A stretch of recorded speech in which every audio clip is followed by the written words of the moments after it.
Passé Nonza, les villages se font rares. Cette route, qui est pourtant très fréquentée en période touristique, est particulièrement déserte en période creuse. Je vous retrouve donc pour ce 8e et dernier épisode de cette série.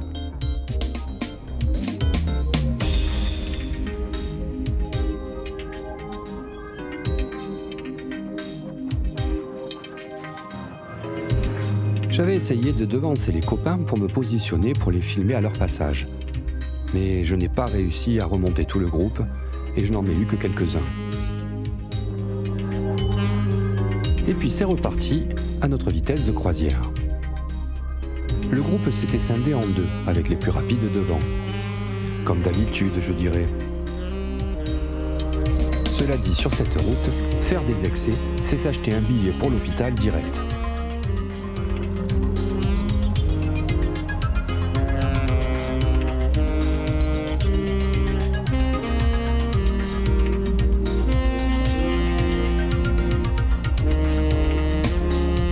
Et puis le second groupe à l'arrière, dont je faisais partie, et je fermais la marche, qui roulait beaucoup plus calme, plus paisible, profitant un petit peu plus du paysage. Comme je n'ai pas grand-chose à ajouter sur cette route du Cap par rapport à ce que j'ai déjà dit dans l'épisode précédent, je vous laisse profiter des images en musique.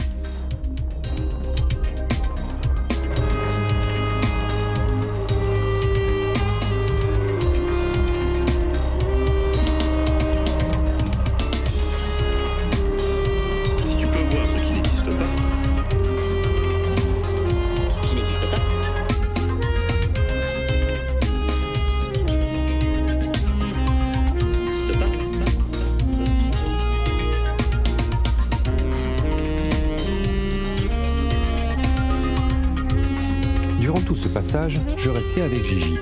Son genou lui faisait de plus en plus mal. 4 jours avec la rotule à vif, il fallait du courage pour continuer. Et tous les deux, nous avions l'impression de nous retrouver dans un monde à part. Coincés entre ciel et mer, sur un petit caillou, nous étions dans un autre univers. Une petite bulle, rien qu'à nous. Comme une mini-planète, où il n'y avait que nous et nos montures.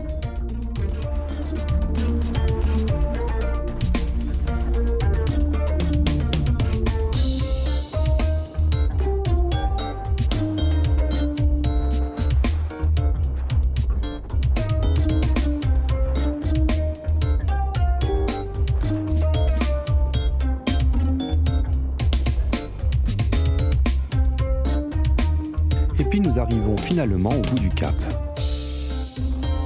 La route à cet endroit s'éloigne de la mer et nous devons traverser une petite lande de terre. Nous avions prévu d'aller manger au bord de mer au resto. On ne savait pas encore lequel, mais on n'était pas inquiet. On savait qu'on allait trouver sans problème à Centuri.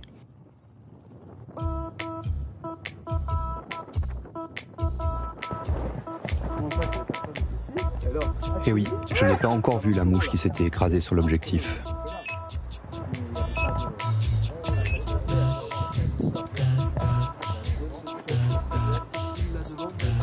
Petite précision pour les chrétiens, dans le sud de la France et particulièrement en Corse, ils prient Marie et pas Jésus. Cela dit, ils ont quand même le sens de l'humour.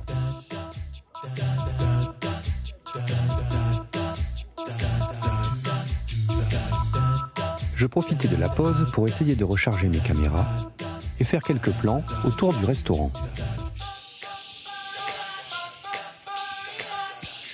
Alors Centuri, c'est un petit port de plaisance, tout au bout du cap, un endroit extrêmement charmant, très calme, avec plein de restos au bord de la mer, de quoi se repaître les yeux et le ventre.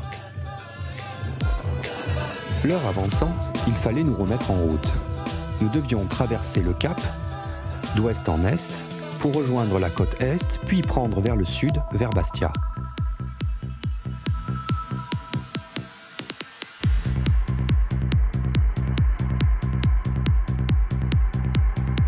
Sur ce petit tronçon, les paysages alternent un peu de forêt, de la végétation type méditerranéenne et un peu de bamaki selon les endroits. La route est particulièrement amusante, même si elle reste anecdotique par rapport à ce que vous pouvez trouver partout.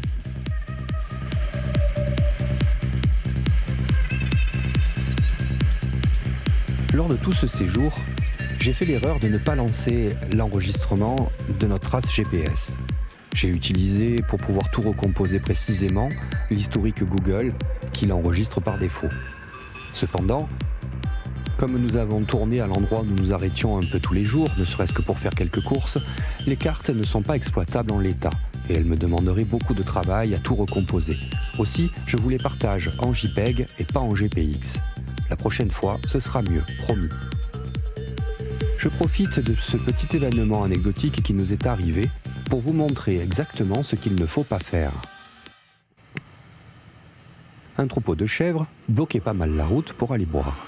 L'un d'entre nous, je ne dirai pas qui parce que nous sommes en Corse et qu'on balance pas, a dispersé le troupeau en faisant ronfler le moteur. Le risque, c'est que les bêtes paniquent et se dispersent dans toutes les directions, ce qui d'une part va les mettre en danger, d'autre part va demander au berger énormément de travail pour regrouper le troupeau. Et d'ailleurs, sa réaction ne s'est pas faite attendre. On peut dire qu'il a bien expliqué, avec force d'arguments et de gestes, sa façon de penser à notre groupe. Et il avait bien raison.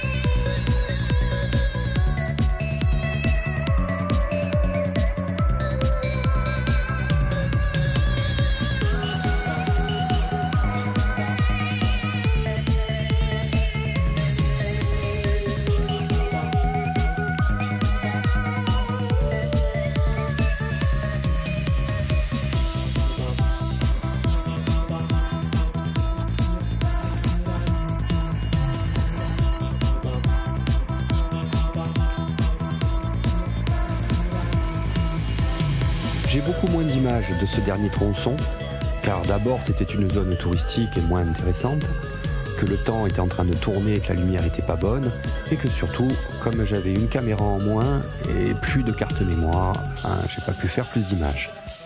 L'heure tournée, nous ne devions pas être en retard à Bastia, et nous nous sommes arrêtés que pour vérifier que tout le monde était là. Et il a fallu attendre le dernier moment pour qu'il y ait enfin quelques images de moi en roulant. J'ai la classe, hein. Ainsi s'achève cette série de vidéos et notre périple en Corse. J'espère qu'elle vous aura plu. Et si c'est le cas, je vous invite fortement à vous abonner si ce n'est pas déjà fait et surtout à partager en masse ces vidéos pour les faire connaître un maximum. Je dois repartir bientôt en Corse pour quelques jours afin de découvrir des routes dans le sud. Si cela vous intéresse, n'hésitez pas à le dire en commentaire. Les copains étaient rentrés, mais j'étais resté quelques jours de plus tout seul sur l'île. Et c'était maintenant à mon tour d'embarquer pour rentrer sur le continent. Pour ceux qui n'ont jamais pris le ferry en moto, il n'y a pas d'angoisse à avoir. Vous rentrez dans le bateau en premier la plupart du temps, et donc descendez en dernier. Ensuite, les motos sont parquées souvent en fond de cale, mais elles sont bien attachées et entourées de mousse au cas où il y a un problème. Il est temps de conclure. Soyez prudents, car je vous donne rendez-vous pour de prochaines vidéos, et je ne voudrais pas que vous les manquiez. À la prochaine!